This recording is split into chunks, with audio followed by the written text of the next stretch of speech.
الحمد لله نحمده ونستعينه ونستغفره ونؤمن به ونتوكل عليه ونعوذ بالله من شرور أنفسنا ومن سيئات أعمالنا من يهده الله فلا مضل له ومن يضلله فلا هادي له ونشهد أن لا إله إلا الله وحده لا شريك له ونشهد أن سيدنا ومولانا محمدا عبده ورسوله أما بعد فأعوذ بالله من الشيطان الرجيم بسم الله الرحمن الرحيم إنا أنزلناه في ليلة القدر وما أدراك ما ليلة القدر صدق الله العظيم وقال النبي صلى الله عليه وسلم من صام إيمانا واحتسابا غفر له ما تقدم من ذنبه او كما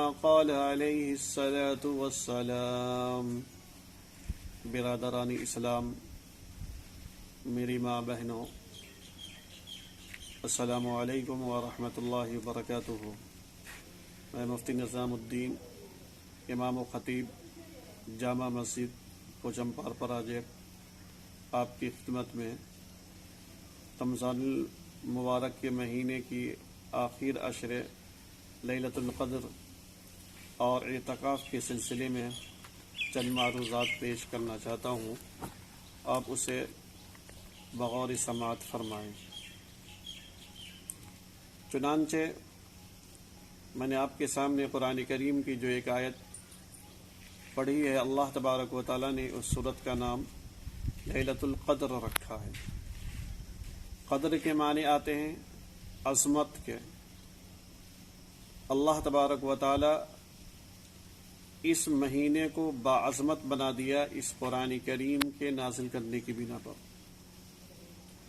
اللہ تبارک و تعالی نے اس قرآن کریم کو لیلۃ القدر کے اندر لوح محفوظ سے آسمانی دنیا کے اوپر نازل فرمایا، اور اس کے بعد 23 سال کے عرصے میں جناب محمد رسول اللہ صلی اللہ علیہ وسلم کے اوپر حسب ضرورت نازل فرمایا۔ اگر اللہ تبارک و تعالی چاہتا تو ایک مرتبہ میں قرآن کریم کو نازل فرما دیتا، جس طریقے سے لوح محفوظ سے لوح دنیا پہ نازل ہوا تھا، لیکن اللہ نے ایسا نہیں کیا، بلکہ تھوڑا تھوڑا نازل فرمایا، کبھی مکے میں، کبھی مدینے میں، کبھی وادی طائف میں، تو کبھی بدر کے میدان میں، تو کبھی حنین کے مقام پر، مختلف جگہوں میں 23 سال میں اس قرآن کریم کو اللہ تبارک و تعالی نے مکمل فرمایا۔ اور وجہ اس کی یہ ہے کہ قرآن کریم کی کوئی ایسی آیت باقی نہ رہے جس کے اوپر صحابہ کرام کا یا نبی کریم صلی اللہ علیہ وسلم کا عمل نہ رہا۔ ایک طرف عمل ہوتا، دوسری طرف قرآن کریم کا نزول ہوتا، لہذا قرآن کریم کی ہر آیت معمول بہا ہے، جس کے اوپر نبی نے بھی عمل کیا، صحابہ نے بھی عمل کیا۔ لیکن آج ہمارا کیا عمل ہے؟ آج ہمارا عمل یہ ہے کہ ہم نے قرآن کریم کو چھوڑ دیا، ہم نے قرآن کریم کو پڑھنا چھوڑ دیا، ہم نے قرآن کریم کے اوپر عمل کرنا چھوڑ دیا، ہم نے قرآن کریم کو اپنی زندگی میں لانے کی فکر نہیں کی۔ اس لیے قرآن کریم ہونے کے باوجود آج دنیا کے اندر یہ قوم رسوا اور ذلیل ہے، جبکہ یہ قرآن کریم کے ہونے کی بنا پر یہ قوم باعزت بنی۔ اس قرآن کریم کی بنا پر اللہ تبارک و تعالی نے اس قرآن کریم کی بنا پر پوری دنیا کے اندر عزت دی، لیکن آج ہم نے ذلت اور رسوائی کو اختیار کر لیا قرآن کریم کو چھوڑنے کی بنا پر، جبکہ قرآن کریم کیا کہتا ہے؟ ذَلِكَ الْكِتَابُ لَا رَيْبَ فِيهِ هُدًى لِّلْمُتَّقِينَ کہ یہ کتاب اللہ کا کلام ہے جس کے اندر کوئی شک نہیں ہے۔ یہ قرآن کریم اللہ سے ڈرنے والوں کے لیے ہدایت ہے، اور اللہ نے فرمایا کہ مجھ سے ڈرنے والا کون ہے؟ الَّذِينَ يُقِيمُونَ الصَّلَاةَ وَيُؤْتُونَ الزَّكَاةَ کہ ہم سے ڈرنے والا وہ لوگ ہیں جو نماز پڑھتے ہیں، زکوٰۃ ادا کرتے ہیں، اللہ کے دیکھے بغیر اللہ کے اوپر ایمان لاتے ہیں۔ اللہ نے یہ تعریف کی، لیکن آج میری ماں بہنوں ہمارا کیا عالم ہے؟ ہمارا یہ عالم ہے کہ ہم نے قرآن کریم کو نہ سمجھا، نہ قرآن کریم کو جس طریقے سے پڑھنا چاہا اس طریقے سے پڑھا، بلکہ ہم نے قرآن کریم کو صرف استعمال کیا ہے تو تعویذ گنڈے کے لیے، ہم نے قرآن کریم کو استعمال کیا ہے تو مردے کے لیے۔ جب کوئی مر جاتا ہے تو یاد آتا ہے کہ ارے گھروں کے اندر قرآن کریم کو پڑھا کر کیا ہے ایصال ثواب پہنچا دیں گے۔ اسی طریقے سے کوئی نیا گھر بناتا ہے تو ایسی صورت میں اس کے اندر قرآن کریم کی تلاوت کر دیتے ہیں کہ تاکہ اس کے اندر برکت ہو۔ میری ماں بہنوں، قرآن کریم کا مقصد یہ نہیں تھا، قرآن کریم کا مقصد یہ تھا کہ انسان اس کو پڑھ کر اپنی عملی زندگی کو درست کرے۔ قرآن کریم کا مقصد یہ تھا بھٹکی ہوئی قوم کو راہ راست طریقہ بتایا جائے۔ اس لیے میری ماں بہنوں اور عزیز دوستوں، ہم اس دنیا کے اندر رسوا اور ذلیل اس لیے ہو رہے ہیں کہ ہم نے قرآن کریم کے پیغام کو چھوڑ دیا، ہم نے قرآن کریم کی تعلیم کو چھوڑ دیا۔ ورنہ قرآن کیا کہتا ہے؟ وَأَنْتُمُ الْعَالَوْنَ إِن كُنتُم مُؤْمِنِينَ، کہ تم بلندی کو چاہتے ہو تو مومن بن کر رہو۔ اور مومن کا مطلب صرف یہی نہیں کہ ہم نے نماز پڑھ لیا بس ہو گیا، ہم نے روزہ رکھ لیا بس ہو گیا، ہم نے زکوٰۃ دے دیا بس ہو گیا، یہ نہیں ہے، بلکہ مومن کا مطلب یہ ہے کہ ہماری زندگی کے ہر شعبے کے اندر دین کا اظہار ہو، زندگی کے ہر شعبے میں دین پایا جائے۔ ہمیں شادی بیاہ کرنا ہے یا کوئی تقریب کرنا ہے تو ایسی صورت میں ہمیں قرآن کریم کا پیش نظر ہونی چاہیے۔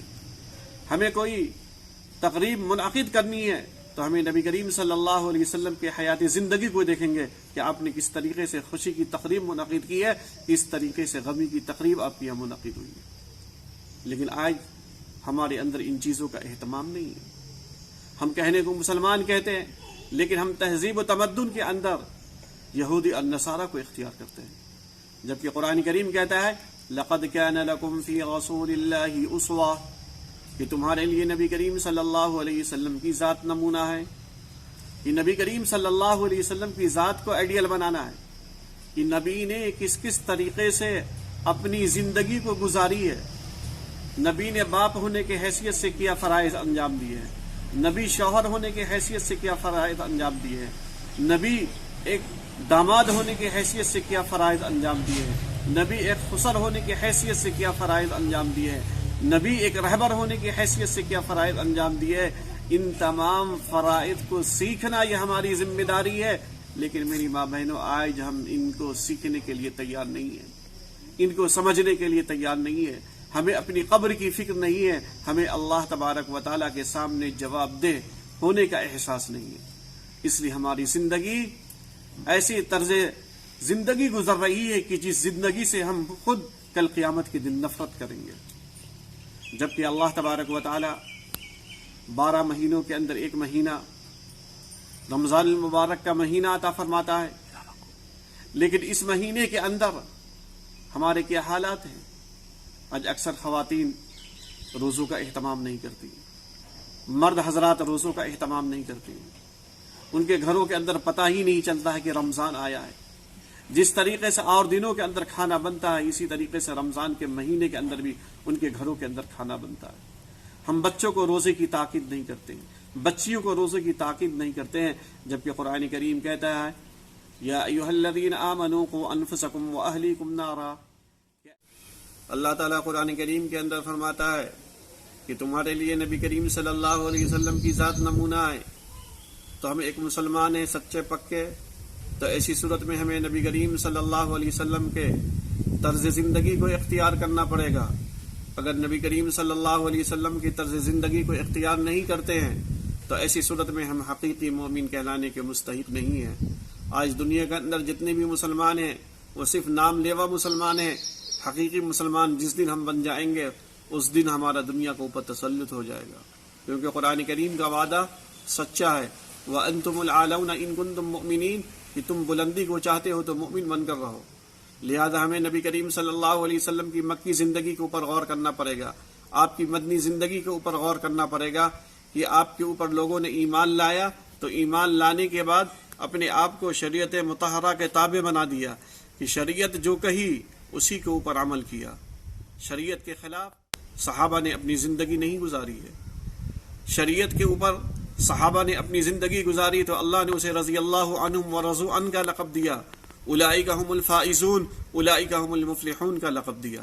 آج ہمارے سامنے وہی قرآن کریم ہے، نبی کریم صلی اللہ علیہ وسلم کے وہ ارشادات ہیں، لیکن ہم آج ذلیل و خوار اس لیے ہو رہے ہیں کہ ہم نے نبی کی تعلیم کو اپنی زندگی میں لایا نہیں، نبی کی تعلیم کے اوپر ہم نے عمل پیرا نہیں ہوا. آج شریعت ہماری طبیعت نہیں بنی. آج ہم کہتے ہیں کوئی عمل بھی کرنا ہو تو کہتا ہے کہ ہماری خواہش ہے کہ یہ عمل کریں، ہماری خواہش ہے کہ فلاں عمل کریں. یہ فکر نہیں ہوتی کہ شریعت جو عمل کہنے کو کہتا ہے ہم وہ عمل کریں، یہ فکر نہیں ہے. آج مثلا ایک مثال دیتا ہوں. ماہ سیام کا مہینہ ہے. نبی کریم صلی اللہ علیہ وسلم نے فرمایا من فطر صائما، کہ جو آدمی کسی روزے دار کو افطار و طعام کرایا تو اس کو بھی اسی کے مثل کیا ہے؟ ثواب ملتا ہے. نبی کریم صلی اللہ علیہ وسلم نے یہ نہیں فرمایا کہ 10 لوگ چندہ کر لو پورے گاؤں کو کھلاؤ، 10 لوگ چندہ کر لو پورے گاؤں کی دعوت افطار پارٹی کر دو. نبی نے یہ نہیں فرمایا. نبی نے یہ فرمایا کہ اگر تمہارے اندر حیثیت ہے تو اپنی حیثیت کے اعتبار سے روزہ داروں کے لیے جن چیزوں کا انتظام کرو گے تم کو ثواب ملے گا. افطار کا نظم کرو گے تو روزے کا ثواب ملے گا، طعام کا نظم کرو گے تو وہ روزے کا ثواب ملے گا، اور اس کے اندر اپنی حیثیت کے اعتبار سے کرو. اپنی حیثیت کے اعتبار سے جو کرو گے اسی اعتبار سے اللہ تعالیٰ تم کو ثواب ملے گا. لیکن آج آدمی کیا ہے؟ نام و نمود کے لیے افطار پارٹیاں کرتے ہیں، نام و نمود کے لیے کھانا کھلاتے ہیں، اور اس کے نتیجے میں کیا ہوتا ہے؟ مغرب کی نماز جاتی ہے، عشاء کی نماز ضائع ہو جاتی ہے، تراویح ضائع ہو جاتی ہے. ایسا کھانا کھلا کر کیا فائدہ ہے؟ ایسا کھانا کھلا کر کوئی فائدہ نہیں ہے. صرف ہم کیا کہتے ہیں کہ ارے نہیں، ہماری خواہش تھی کہ ہم کیا کریں؟ روزے داروں کو کھلائیں. اب غور کریں دوستوں، میری ماں بہنوں، کتنے روزے دار نے آپ کا کھانا کھایا ہے؟ روزے داروں کے مقابلے میں غیر روزے دار کی تعداد زیادہ ہوتی ہے. لیکن آپ نے کیا کیا کہ ہم روزے داروں کو کھانا کھلائیں گے؟ آپ نے روزے داروں کو نہیں بلکہ روزے داروں سے زیادہ کیا ہے؟ غیر روزے داروں کو کھانا کھلایا. اگر اللہ نے آپ کو دیا ہے پیسہ تو اسی رقم سے کسی غریب کا تعاون کر دیتے. کسی غریب کا چولہا جل جاتا چند دنوں تک تو یہ آپ کے لیے بہتر ہوتا اس افطار پارٹی سے. لیکن لوگ سمجھتے نہیں ہیں. اسی طریقے سے بہت سے لوگ کیا کرتے ہیں؟ اپنے ماں باپ کے نام پر کھلاتے ہیں. یعنی ماں باپ کا انتقال ہو گیا یا دادا دادی کا انتقال ہو گیا یا نانا نانی کا انتقال ہو گیا تو اس کے ناموں پر کیا کرتے ہیں؟ روزے داروں کو کھلاتے ہیں. استغفر اللہ. اللہ کے رسول صلی اللہ علیہ وسلم نے یہ ثواب حاصل کرنے کے لیے آپ کو کہا ہے کہ آپ کو اگر روزے کا ثواب حاصل کرنا ہے تو آپ روزے داروں کو کھلاؤ، آپ کو اس کا ثواب ملے گا. مرحومین کے نام پہ نہ کھلاؤ. مرحومین کے نام پر کھلانے کا حق غربا کو ہے، غربا کو کھلاؤ. یہ روزے دار صاحب حیثیت ہوتے ہیں، مالدار ہوتے ہیں. اس میں مالداروں کو آپ نے کھلا دیا مرحومین کے نام پر تو اس کھلانے پر آپ کو کوئی ثواب نہیں ملے گا، بلکہ آپ کو گناہ مل سکتا ہے کہ کہاں کا مصرف آپ نے کہاں خرچ کر دیا. تو یہاں آپ کے اندر یہ بات نہیں پائی جاتی ہے کہ ہم روزے داروں کو کھلائیں اس نیت سے کہ نبی نے روزے داروں کو کھلانے کی فضیلتیں بیان کی ہے، نبی نے روزے داروں کو افطار کرانے کی فضیلتیں بیان کی ہے، وہ فضیلتیں ہمیں حاصل ہوں گی اس لیے ہم کھلائیں. تو یہ نیت نہیں رہتی ہے. نیت یہ رہتی ہے کہ ہمارے مرحومین کو اس کا ثواب ملے. یہ کتنا بڑا گھوٹالہ ہے، یہ کتنا بڑا دھوکہ ہے کہ ایک روزے داروں کے ساتھ آپ کھلواڑ کرتے ہیں. نہیں، ایسا نہیں ہونی چاہیے. نبی نے روزے داروں کو کھلانے کی فضیلت رکھی ہے تو آپ روزے داروں کو کھلائیے اس نیت سے کہ اس کے کھلانے کا ثواب ہماری زندگی کے اندر ذخیرہ آخرت ہو، ہمارے زندگی کے اندر اس کا فائدہ پہنچے. اس نیت سے کھلائیے. یا میرے مرنے کے بعد اس کا ثواب مجھے ملے، اس نیت سے کھلائیے. اس نیت سے نہ کھلائے کہ ہمارا اس کا ثواب ہمارے ماں کو پہنچے یا دادا کو پہنچے یا دادی کو پہنچے. یہ نیت ہے تو غلط ہے. آپ کو ایسے روزے داروں کو کھلانے سے ثواب نہیں ملے گا. کیوں؟ اس لیے کہ وہ غربا نہیں ہے. غربا کو کھلائیں گے تو آپ کے مرحومین کو ثواب ملے گا. اس لیے ہمیں اس کے اوپر تصحیح نیت کی ضرورت ہے اور اس کی طرف توجہ کی ضرورت ہے۔ اسی طریقے سے میری ماں بہنوں، آج کی رات لیلۃ القدر کی پہلی رات ہے، اور اللہ کے رسول صلی اللہ علیہ وسلم نے فرمایا کہ من قام ایمانا و احتسابا غفر له ما تقدم من ذنبه، کہ جو آدمی رات کے اندر قیام کیا ایمان ہونے کی حالت میں اور ثواب کی امید کرتے ہوئے، تو اللہ تبارک و تعالیٰ اس کے گناہوں کو معاف کر دیتا ہے۔ کیا مطلب؟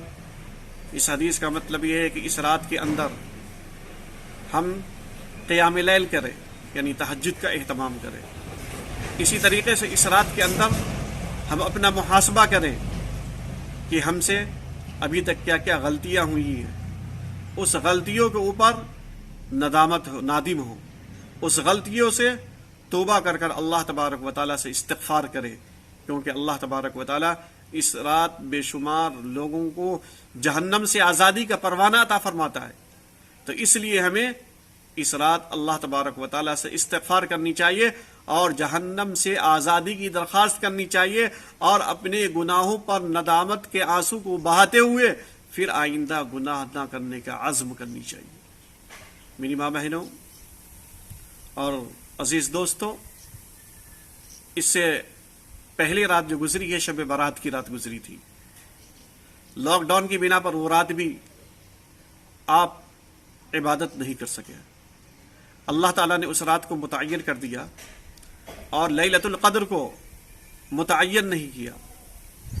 اب یہ لیلۃ القدر جو 5 راتیں آنے والی ہے، 21، 23، 25، 27، 29، ان 5 راتوں کے اندر ہمیں اللہ تبارک و تعالیٰ کو منانی چاہیے اور اللہ تبارک و تعالیٰ کے سامنے اپنے 1 سال کا صحیح گوشوارہ تیار ہونے کی درخواست کرنی چاہیے، کیونکہ آپ کی زندگی کا 1 سالہ گوشوارہ اسی رات کے اندر فائنل ہو کر فرشتوں کے ہاتھوں میں ملتا ہے، اس سے پہلے نہیں ملتا ہے، اور اس سے پہلے فرشتوں کو اس کا علم بھی نہیں ہوتا ہے۔ اس کا علم کہ کون آدمی مرے گا، کون ایکسیڈنٹ کرے گا، کون زندہ رہے گا، کس کے یہاں بچے پیدا ہوں گے، کس کے اندر مریں گے، وہ سارے کے سارے فیصلے انہی تاخراتوں کے اندر ہوتا ہے۔ اس لیے اللہ کے رسول صلی اللہ علیہ وسلم نے فرمایا لیلۃ القدر کو رمضان کے آخر عشرے کی تاخراتوں میں تلاش کرو اور تم غفلت میں اس رات کو گزار نہ دو۔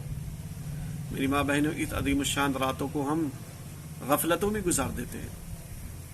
ہمارے یہاں تصور تو یہ ہے کہ لیلۃ القدر صرف 27 کی رات ہے، جبکہ نبی کی تعلیم یہ ہے کہ نہیں، یہ 5 راتوں میں کوئی رات ہو سکتی ہے۔ 21، 23، 25، 27، 29، ان 5 راتوں میں سے کوئی رات ہو سکتی ہے۔ ان 5 راتوں کے اندر تم تلاش کرو۔ آج ہم کیا کر رہے ہیں؟ صرف 27 کی رات میں تلاش کرتے ہیں۔ اگر 27 کی رات میں نہ ہونے کے بجائے 21 کے اندر لیلۃ القدر ہو گیا، یا 23 کے اندر ہو گیا، یا 29 کے اندر ہو گیا، تو ہم تو محروم ہو گئے، اور یہ محرومی ہمارے عمل کی بنا پر ہوا۔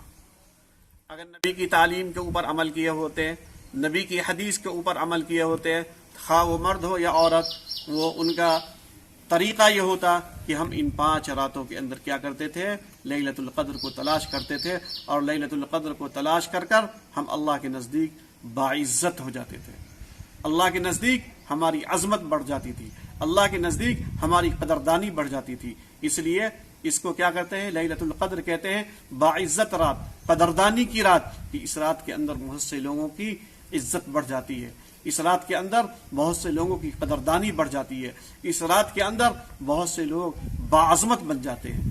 لیکن کب؟ میری ماں بہنوں اور عزیز دوستوں، جب اس رات میں ہم عبادتوں میں گزاریں گے۔ تو مسجدوں میں سحری کا نظم ہوتا ہے، بچے شور کرتے ہیں، لوگ مسجدوں میں 10 آدمی وہاں، 5 آدمی یہاں، 4 آدمی یہاں بیٹھ کر گپ شپ کرتے ہیں اور رات کو گزار دیتے ہیں۔ کیا کہتے ہیں کہ جاگنے کی رات تھی، جاگنے میں گزار دیا۔ ارے دوستو، یہ جاگنے کی رات نہیں، یہ عبادت کی رات ہے۔ یہ رات تو عبادت میں گزرنی چاہیے۔ نبی کریم صلی اللہ علیہ وسلم کا یہ معمول تھا یہ پوری رات عبادتوں میں گزار دیتے تھے اور آخری وقت میں یہ کہتے تھے کہ اے خدا، حق تو یہ ہے کہ حق ادا نہ ہوا، تو مجھے معاف فرما دے۔ جبکہ اللہ نے نبی کو معافی کا اعلان کر دیا تھا، لیکن اس کے باوجود نبی کا طریقہ یہ تھا، نبی کی زبان پہ یہ جملہ آتا تھا۔ لیکن آج ہم اتنے بے حس ہو گئے کہ مسجدوں کی عظمت ہمارے اندر نہیں، مسجدوں کا تقدس ہماری زندگی سے کیا ہو گیا، خالی ہو گیا۔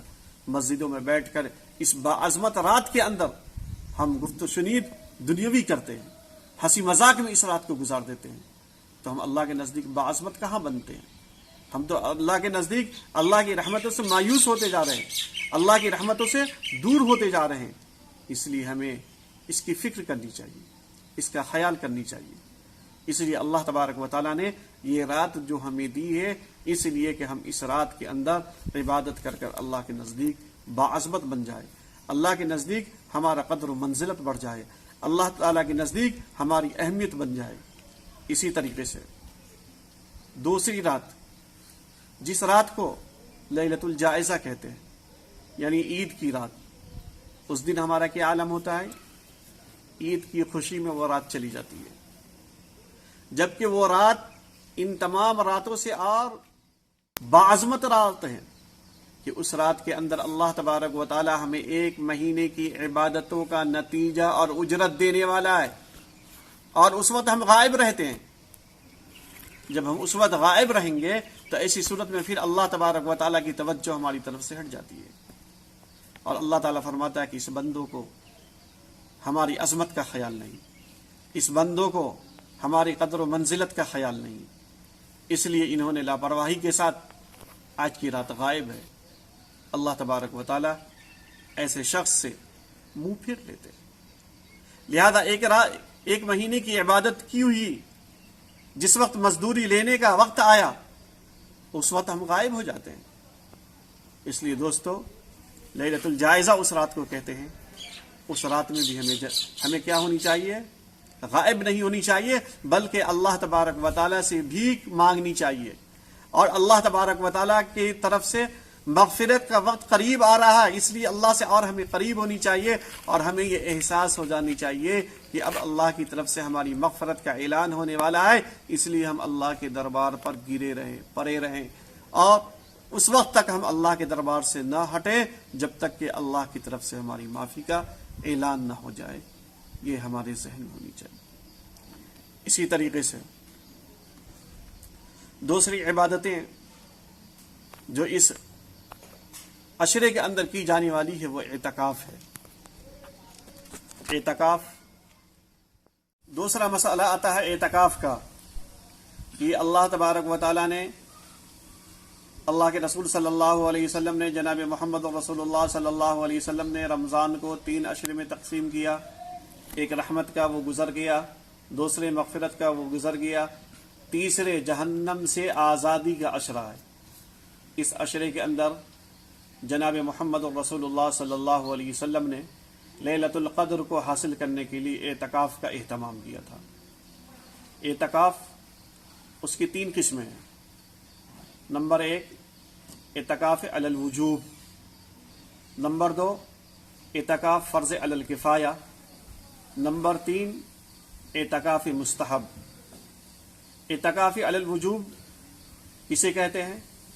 اعتکاف علی الوجوب اس اعتکاف کو کہتے ہیں کہ مثلا آپ نے یہ نظر کی کہ میرے گھر لڑکا پیدا ہوگا تو ایسی صورت میں 5 دن کا اعتکاف کروں گا، تو ایسی صورت میں یہ اعتکاف کرنا آپ کے لیے ضروری ہے، اگر نہیں کریں گے تو گناہ ہوگا، اور اس اعتکاف کے لیے روزہ بھی شرط ہے۔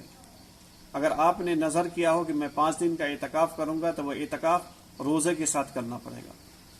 دوسرا اعتکاف فرض علی الکفایہ، وہ ماہ سیام یعنی رمضان المبارک کا مہینہ ہے، جس کو نبی کریم صلی اللہ علیہ وسلم نے اس مہینے کے اندر کیا تھا، اور وہ یہ ہے کہ ہر وہ بستی یا ہر وہ شہر جہاں ایک آدمی کا کم سے کم بیٹھنا ضروری ہے، اگر ایک آدمی نہیں بیٹھا تو پوری بستی یا پورا شہر گناہگار ہوگا، اور اگر ایک آدمی بیٹھ گیا تو پورا شہر اور پوری بستی گناہوں سے محفوظ ہو گیا۔ چنانچہ آج کل نوجوانوں کے اندر اعتکاف کا اہتمام تھا، نوجوان بہت ہی دلچسپی کے ساتھ اعتکاف کرتے تھے، لیکن اس سال حالات ہندوستان ہی نہیں بلکہ پوری دنیا کے ایسے پیدا ہو گئے جس کی بنا پر آج مسلمانوں کو مسجدوں سے دور رہنا پڑ رہا ہے۔ آج کتنی تکلیفیں ہو رہی ہیں کہ مسجد میں ہم جائیں لیکن ہمیں جانے نہیں دیا جا رہا ہے، لیکن مجھے امید ہے کہ میری اس طرف کے اوپر اللہ تبارک و تعالی ضرور ہمیں ثواب عطا فرمائے گا۔ لیکن اگر ہم اس لاک ڈاؤن کی بنا پر اعتکاف نہیں کر رہے ہیں تو اس سے ہمیں رنجیدہ اور غمزدہ ہونے کی ضرورت نہیں ہے، کیونکہ ہمارے ساتھ عذر ہے اور اللہ تعالیٰ عذر کو قبول کرتا ہے۔ اللہ نے خود فرمایا ہے لیس علی الاعمی حرج ولا علی المریض حرج، کہ مریض کے اوپر اور بیمار کے اوپر اور اندھے کے اوپر کوئی حرج نہیں ہے کہ اگر وہ مسجد کے اندر آ کر نماز نہ پڑھے تو، یا بیماری کی بنا پر اگر وہ مسجد کے اندر آ کر نماز نہ پڑھے تو، یا کسی عذر کی بنا پر مسجد میں نہ آئے تو اللہ تبارک و تعالیٰ نے یہ رخصت ہمیں دی ہے۔ تو اس رخصت کی بنا پر اگر ہم مسجد کے اندر آ کر تراویح نہیں پڑھی، افطار نہیں کیا اور نمازوں کا اہتمام نہیں کیا تو الحمدللہ اللہ کی ذات سے امید ہے کہ ہمیں نماز ادا کرنے اور تراویح ادا کرنے کا ثواب اللہ تبارک و تعالیٰ مسجد میں آ کر ادا کرنے کا ثواب عطا فرما دے گا۔ لیکن ہم ان چیزوں کو انہی نہج پر ادا کریں جس نہج پر نبی نے کہا ہے ادا کرنے کے لیے، اس کو انانیت کا باعث نہ بنائیں، اس کو کسی سے رنجیدگی کا باعث نہ بنائیں، بلکہ خوش دلی سے اس عذر کو قبول کریں، کیونکہ جب اسلامی ممالک کے اندر اس لاک ڈاؤن کا خیال کیا گیا ہے تو ہندوستان ایک جمہوری ملک ہے، یہ ہمارا قوانین نہیں ہے، لہذا ہم اس قوانین کے اوپر عمل کرتے ہیں تو اس کو عمل کرنے کے اوپر اس میں ہمیں رنجیدہ ہونے کی ضرورت نہیں ہے، اور یہ قوانین قرآن اور حدیث کے خلاف بھی نہیں ہے۔ قرآن خود کہتا ہے، احادیث سے خود یہ مسئلہ ثابت ہے کہ جب دنیا کے اندر کوئی مصیبتیں آ جائے، کوئی پریشانیاں آ جائے تو جو آدمی جہاں ہے وہیں رہے، وہاں سے دوسری جگہ سفر کر نہ جائے تاکہ وہ مصیبت کسی اور آدمی کو پہنچ جائے۔ تو اس لیے میری ماں بہنوں اور عزیز دوستوں، اگر اس لاک ڈاؤن کی بنا پر اعتکاف نہیں کرنے دیا جا رہا ہے، مساجد کے اندر ایک دو سے زیادہ اجازت نہیں مل رہی ہے تو اس کے اوپر رنجیدہ ہونے کی ضرورت نہیں ہے۔ ایک آدمی نے اعتکاف کر کر اہل بستی کو گناہوں سے سبکدوش کر دیا، بس یہی کافی ہے۔ جس طریقے سے جنازے کی نماز فرض علی الکفایہ ہے کہ بستی کا ایک آدمی پڑھ لیا تو پوری بستی سے وہ ذمہ داری ختم ہو جاتی ہے، اسی طریقے سے اعتکاف یہ فرض علی الکفایہ ہے، مسجد کے اندر بستی کا ایک آدمی عاقل بالغ اگر رکھ لیا تو بس وہی کافی ہے۔ پوری بستیوں سے کہ ہر محلے کے آدمی کو رہنا ضروری نہیں ہے، ہم نے جو یہ سمجھ رکھا ہے یہ غلط ہے۔ اس لیے یہ اعتکاف جو لاک ڈاؤن کی بنا پر ہر مسجدوں کے اندر ایک دو سے زیادہ کی اجازت نہیں ملی ہے، اس لیے اس کے اوپر ہمیں رنجیدہ ہونے کی ضرورت نہیں ہے۔ تو یہ اعتکاف فرض علی الکفایہ ہے، اس کے لیے بھی روزہ شرط ہے۔ اگر کوئی آدمی روزہ نہیں رکھتا ہے تو ایسی صورت میں وہ چاہے گا کہ ہم فرض علی الکفایہ اعتکاف مسجد میں ادا کروں تو اس کا اعتکاف نہیں ہوگا، اور وہ اعتکاف اہل بستی کی ذمہ داری سے بھی سبکدوش نہیں ہوگا۔ اس لیے یہ دو قسم کا جو اعتکاف کہلاتا ہے، اعتکاف علی الوجوب اور فرض علی الکفایہ، ان دونوں اعتکافوں کے لیے روزہ شرط ہے۔ اگر روزہ رکھنے پر کوئی آدمی قادر نہیں ہے تو ایسی صورت میں یہ اعتکاف نہیں کر سکتا ہے۔ تیسرا اعتکاف جو نفلی اعتکاف ہے کہ جب ہم مسجد کے اندر جائیں تو ایسی صورت میں اعتکاف کی نیت سے داخل ہو جائیں، تاکہ جب تک کہ ہم مسجد کے اندر رہیں 10 منٹ 5 منٹ آدھا گھنٹہ تو ہمارا شمار معتکفین کے اندر ہو۔ اس لیے جناب محمد رسول اللہ صلی اللہ علیہ وسلم نے اعتکاف کی جو فضیلت بیان فرمائی ہے کہ جو آدمی ایک دن کا اعتکاف اللہ کی رضا کے لیے رکھا ہو تو اللہ تبارک و تعالی اسے 3 خندق جہنم سے دور کر دیتا ہے۔ اور ایک خندق کی مسافت کتنی ہے؟ اتنی مسافت ہے کہ جتنے آسمان اور زمین کے درمیان فاصلہ ہے۔ تو دوستو یہ 3 خندقیں کتنی دوری ہو جائیں گی آپ خود اندازہ کر لیں۔ لہذا 10 دن کا اعتکاف کتنی دور جہنم سے اللہ تعالیٰ ہمیں کر دے گا۔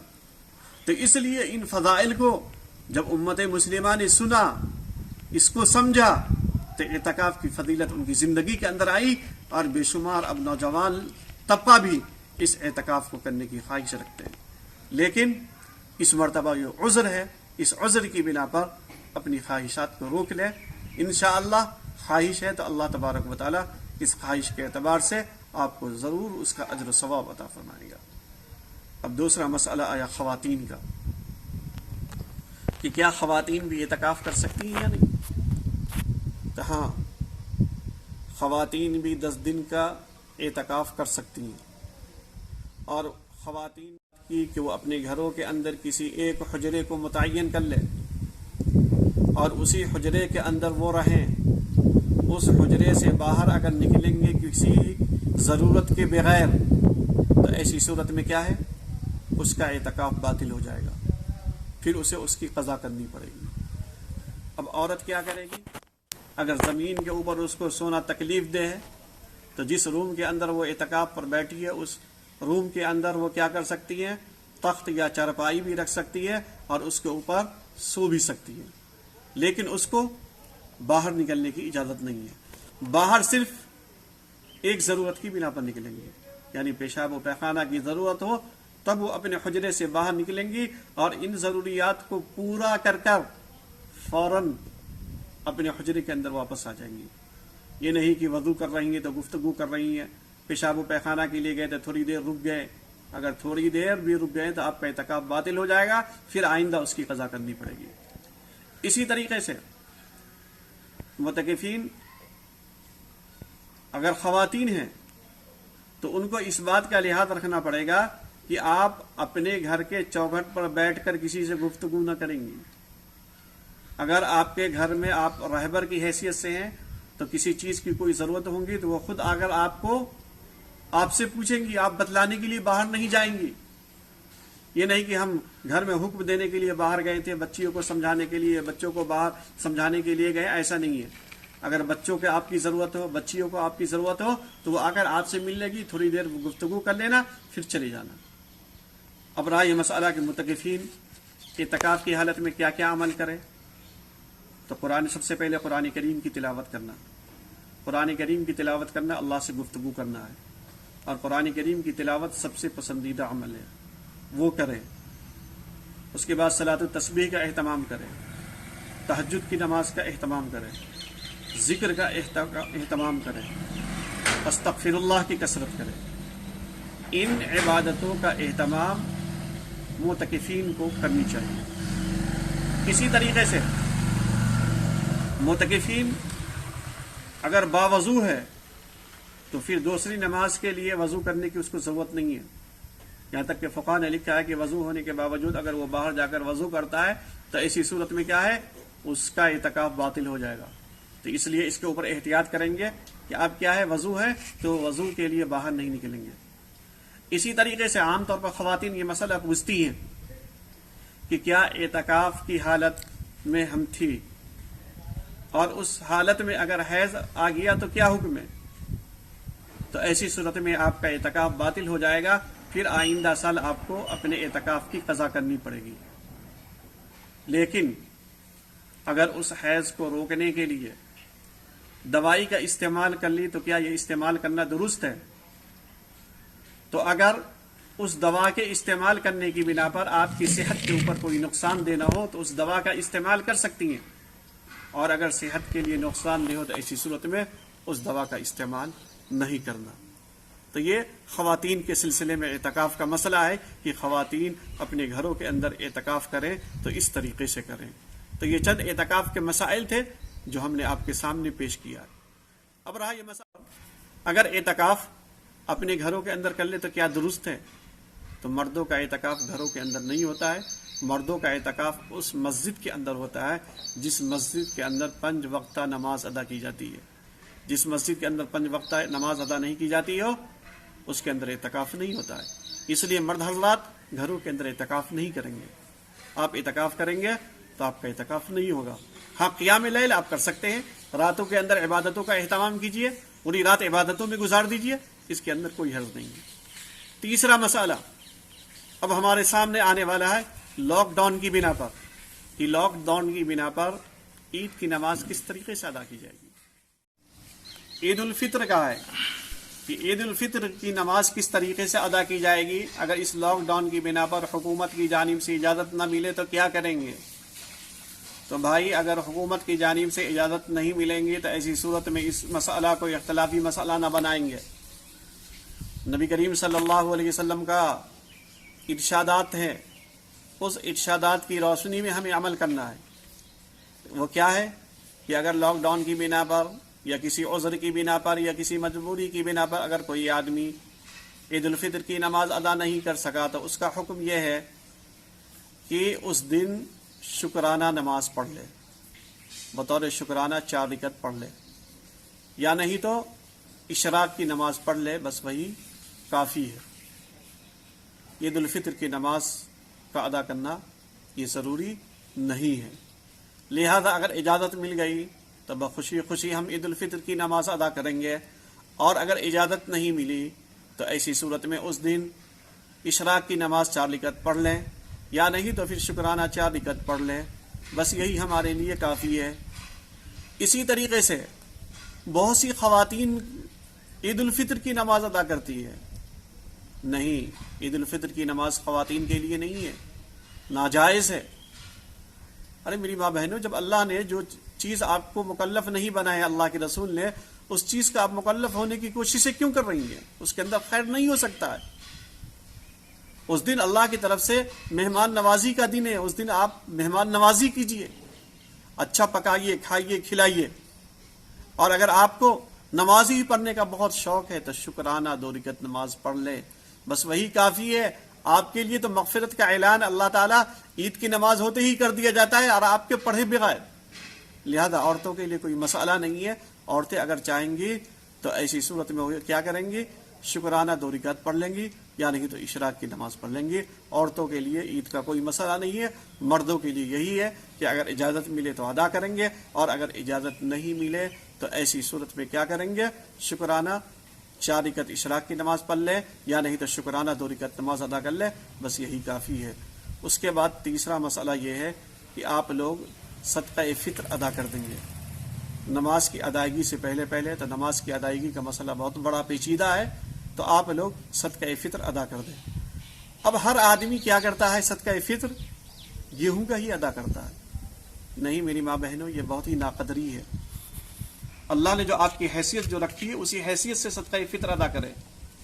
صدقہ فطر گیہوں سے ادنا مقدار ہے کہ جو آدمی ادنا قسم کے ہیں، یعنی اس کی حیثیت بہت ہی کمتر ہے معاشرے میں، تو وہ گیہوں سے نکالے۔ لہذا ہم نے 3 طرح کے صدقہ فطر کا اعلان کیا ہے۔ نمبر 1 گیہوں، تو وہ سب سے ادنا قسم کے لوگ جن کی حیثیت اتنی نہیں ہے، تو وہ گیہوں کی قیمت 80 روپے کے اعتبار سے صدقہ فطر ادا کرے۔ جو آدمی اس سے اعلیٰ درجے کم درجے کا ہے، اس سے کم درجے کا ہے، تو وہ جوار کی قسم سے نکالے، اس کا صدقہ فطر 210 روپے ہے۔ تیسرے قسم کا جو اعلیٰ فیملی مینٹیننس کرتا ہے، وہ کھجور کے اعتبار سے نکالے، 420 روپے۔ اور وہ جو سب سے کہتا ہے ہم سب سے اعلیٰ ہیں، وہ کشمش کے اعتبار سے نکالے، 910 روپے۔ یہ ہے صدقہ فطر کے نکالنے کا طریقہ۔ اگر ہر آدمی اپنی حیثیت کے اعتبار سے نہیں نکالتے ہیں بلکہ غربا کی مقدار میں نکالتے ہیں، تو کل اللہ کے نزدیک آپ کا مسئلہ اور آپ کی حیثیت پھنس جائے گی، اور اللہ تعالیٰ پوچھے گا کہ تم دنیا میں تو کہتا تھا کہ میں حیثیت والا ہوں، ہم بغیر اس کے حیثیت کے کوئی چیز استعمال نہیں کرتے تھے، اپنی حیثیت کے اعتبار سے ہر چیز کیا ہے استعمال کرتے تھے، کمپنی کے کپڑے، کمپنی کے جوتے، کمپنی کے شوز۔ لیکن کیا جب صدقہ فطر کی ادائیگی کا مسئلہ آیا تو وہاں پر تمہاری حیثیت غربا میں چلی گئی؟ آج دیکھو تمہارے سامنے غربا کو جنت میں بھیج دے رہے ہیں۔ تو اس وقت احساس ہوگا کہ کاش کہ ہم اپنی حیثیت کو ملحوظ رکھ کر صدقہ فطر کے اندر یہ عمل کیا ہوتا ہو۔ اللہ تعالی ہم سب کو ان چیزوں کو سمجھنے اور اس کے اوپر عمل کی توفیق پیدا فرمائے۔ وآخر دعوانا الحمدللہ۔